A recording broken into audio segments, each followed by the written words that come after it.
For many people involved in sports, a trip to the local GAA club, laps around the pitch at lunchtime, and team bonding in the clubhouse are a typical part of what it means to grow up.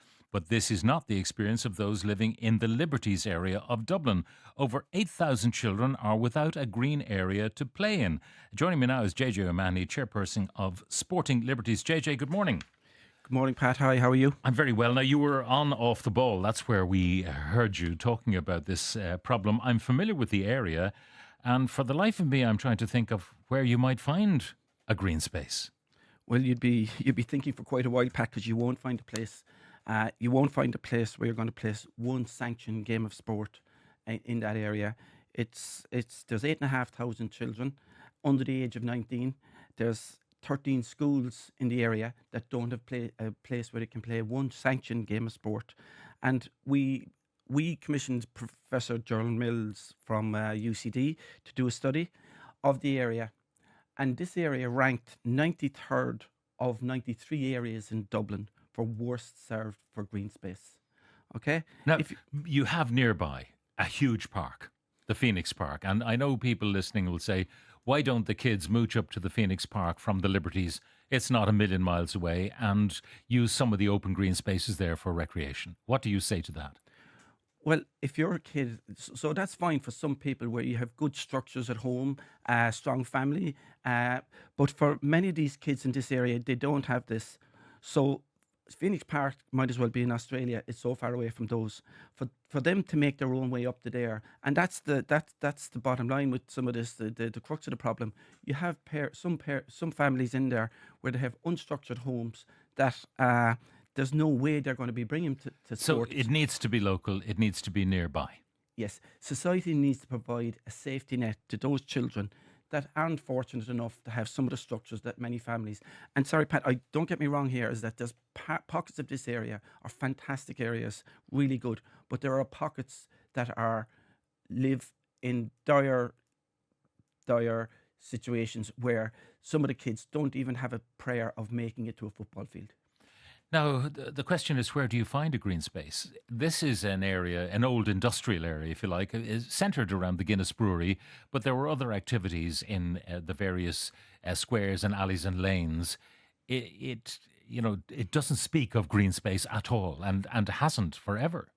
Well, the reason it hasn't doesn't show much green space on any map is because the policies of the Dublin City Council has been to inject into the area student accommodation, hotels and housing. It's been used as the release valve for the city, right? But completely forgetting about the kids that live there and the consequences that we see. There's clubs like Kevin's who do amazing work in around there, Liberty Saints Rugby, some others. We struggle, and it's almost the club should be called Against All Odds, because against all odds, these are able to keep some kids going. We have identified 2 sites, right? I've been at this for over 10 years. And some others with me as well. People. Now, by the way, I went on Google Maps. I know the area well, but there's nothing like seeing it, if you like, from the air, an aerial view. And you're looking for green, and it's hopeless. So where are you going to create green out of what is probably brown field sites at the moment?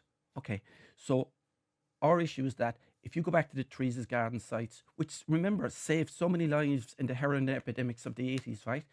The Dublin City Council marched in and corned off all those fields. They have been sitting there idle for 16 years. I'm frightened to think how many lives could have been saved had those pitches been opened up. How many kids we could have diverted away from crime and drugs. Those pitches now, what we're going to do is that the latest city development plan allows for a playing pitch in Teresas Gardens. We were in yesterday, as recently as yesterday, and had what I call probably productive but heated discussions with Dublin City Council. They're at a sensitive area. We had long discussions, but there is plans for a playing pitch inside in that area, right? But we need the money's ring fence for those, because got empty promises previously on those. And the second area, Pat, is Marrowbone Lane. There's a site in Marrowbone Lane that has been used by Dublin Corporation. The waterworks are moving out of there. It's about 11 acres. We've been campaigning for over 8 years, I think, another group. And so that's a yard at the moment used by the waterworks people, in other words, Irish Water, who've taken over all those activities. Where are they going to? Because It's one. For example, there's great space at Cunningham Road, but we need somewhere to park our buses. Yeah, The city has got to be served by buses, so you can't just take that and say we'll put a grass on it and it'll be fine. But I go back to my point. This is the release valve of the city. Everything can't be dumped in here. Every solution can't be pumped in to the southwest end of the city. There's already a depot across the road from that, where the local densely populated area have to suffer from the fumes and all the traffic coming in and out on that. We've already, now is the time to identify that. If the government are serious, so let's say one of the biggest problems in this city is drugs and crime, right? And we have seen this, what's happened in the city recently. If the government are serious and really serious about addressing this problem, let's go to the crux of the matter. Let's go to the crux of the matter where young children are being taken off the streets by the drug lords, by the crime lords, and they're not even being competed against. They become a commodity in the area the children have. You go into Marrowbone Lane, if the government are serious, they don't have a swimming pool. Put a swimming pool in there. They have one of the worst education records for going on to third level education in Ireland. Put education in there and put sport in there. Without education, without sport, how do these children really have any chance whatsoever? Okay, so you've isolated two sides. You say Teresas Gardens. What's there at the moment? Is it brownfield? Is it a place where there was construction and that's now gone, or what? Okay, Heinz are developing a site in there in conjunction with the Dublin City Council and the LDA. The LDA are putting in 540 houses in there. Now, interestingly, we've been at this for 10 years. The LDA can march in within 3-4 years, get sites, plans in. Again, I'd say the priority of children has dropped, but we have had good constructive, and I said robust talks in the last few days and yesterday. And Dave Dinnigan, we met yesterday, and his colleagues, Martin and Laura, they've done a lot of work in the area to try and work to see how we can facilitate that. So that can be put in there. But what's there now? There is there's plans. Part of it is no, but what is there physically? If I want to see it, what's there? Okay, part of it is actually sitting green space that I mentioned that sit for 16 years empty. Part of it is the Player Wills building site, and part of it is other storage facilities and buildings that have been so there. If they had a will to do it and the money to do it, it does take time to clear a site and to obviously bring topsoil in and plant a pitch and so on and do it right. But within a year, if they had the will, it could be done. I believe so. But now there are other, it's not a straightforward problem, as I discovered in the last few days as we engage more with Dave Dinnigan and his colleagues. Because of the bureaucracy of getting procurement, there's a whole sequence of events which actually, believe it or not, has brought us out to 2027. But I am pleading that with them. 2027? And is this a guarantee? Have they said by 2027 the kids will have a playing pitch? Well, this is what they said, but the point I raised yesterday, we've been down this road before in 2017, where we got every sort of commitment of temporary pitches, knocking of buildings, knocking of various structures, and there will be pitches delivered. So now what we're saying, following yesterday's, money must be immediately ring-fenced for that, because we don't trust the council at this stage. We've lost all confidence in the people on this. Now, what about the Marrowbone Lane site? We were only talking about, two sites in an area that has, at the moment, 8,500 children. There are, as you mentioned, lots of things being built, apartments and houses and so on, which inevitably will produce more children.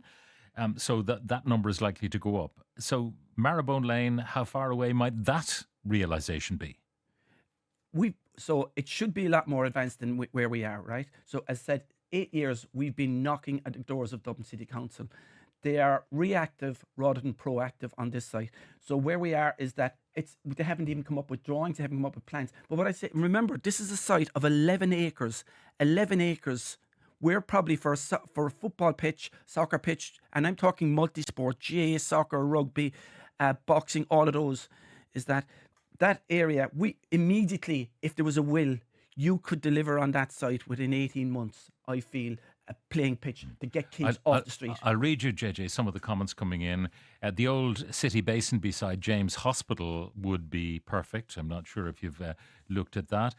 I lived in Dublin 8, moved to another area as we were having kids. There were no green spaces. We missed the neighbourhood dearly. That's from Eamon. Bike lanes seem more important than kids to Dublin City Council. How in the name of God is this still going on in Dublin 8? We've been trying for years to give these kids a spot to play sport on to no avail. How do these people in DCC get elected? That man has restored my faith in humanity. The Dublin riots didn't stem from nothing. Catching the kids young, redirecting their energies is the way forward. DCC have a lot to answer for. That's from Sharon. Listening now to the lack of facilities in the Liberties, that's where I grew up. I'm now in my late 20s. The situation hasn't changed, and I wonder if my future children will have any better access to facilities than I did. Why should myself and the community I grew up in Dublin 8 not be entitled to the same level and access to facilities that all the rest of Dublin has, as well as those across the country? We just want basic green space for children and young people to play sport, socialise and be positive members in society. We're not asking for a Croke Park Stadium in the Liberties, so why does DCC not provide what it has provided to every other area in Dublin? Why is our community being treated as second class? That puts it in a nutshell. Absolutely, absolutely. There's a couple of things, Pat, is that there needs to be a seismic shift in the culture and attitude to this area by Dublin City Council. And what I mean by that, and I'm going to give you some examples, Pat. So a lot can be done to change it, but there's a no because attitude in there. There's a no because. I'm going to give you an example. Since 2021, our community centre burned down. We have done campaigned and everything. It's going to be about 4 years before that is restored, right? 4 years. And we were the first answer we got, no, because the tender wasn't taken up. We look for alternative accommodation for these children, elderly people, no, because there isn't money. We look for handball alley alongside up on Crumlin Road. That's lying idle for 30 years, no, because health and safety. Marrowbone Lane, continually no, because. And finally, Marshalsea Barracks, we've gone up there, we've put plans, everything in there. To do a cultural centre with hurling, no, because. This no, because attitude has to change in there. JJ, thank you very much for making a very good argument for Dublin 8. JJ O'Mahony is chairperson of Sporting Liberties, and we will be following up on this particular item.